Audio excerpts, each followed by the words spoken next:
So that's our On the Money debate today. Has lockdown made the north-south divide even worse? And what can we do about it? Now, no one's saying it's all doom and gloom as soon as you get north of Watford or even north of Birmingham. Not for a minute.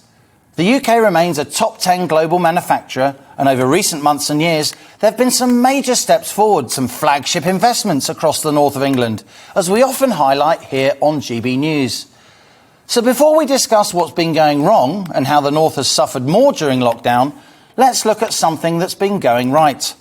Rachel Sweeney, our irrepressible GB News North East reporter, has been speaking to the CEO of BritishVolt, which is about to start work on the UK's very first gigafactory in Camas in Northumberland, manufacturing batteries for electric cars and breaking ground on their new factory even before the mighty Nissan.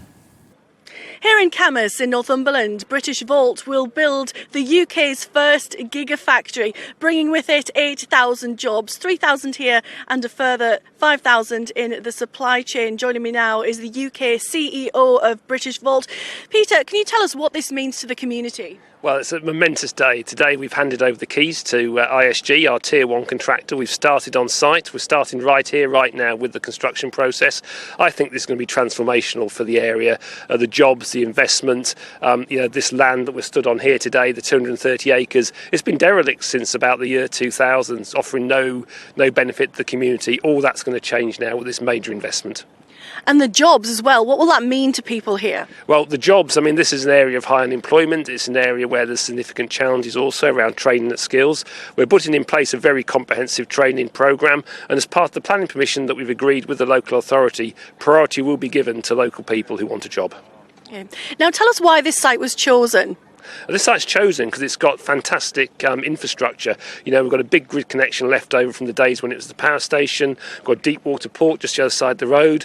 We're buying the old rail terminal as well, so we can put that back into operation. So it brings together all the things that you need to get the factory up, built, and to be able to operate efficiently. An incredible amount of planning has gone into this. Is it an emotional day for you? It's a very emotional day. We got the planning done in 4 months, which is very quick. We had fantastic support from Northumberland County Council. But I was brought up in Northumberland, and my parents used to run a post office up around here. And so I've seen, the sort of loss of jobs and industrial decline, since things like shipbuilding and mining left. And I think it's very symbolic. This is an old former coal stockyard.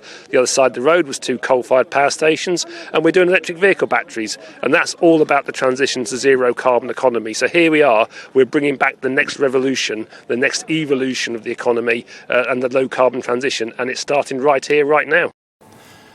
So thanks to Rachel Sweeney for that. That's some good news from the North East, and as I say, there's been a spate of recent investments across the UK's industrial heartlands. What we're discussing today, though, is the still worsening north-south divide and how lockdown has made regional health and wealth disparities even worse.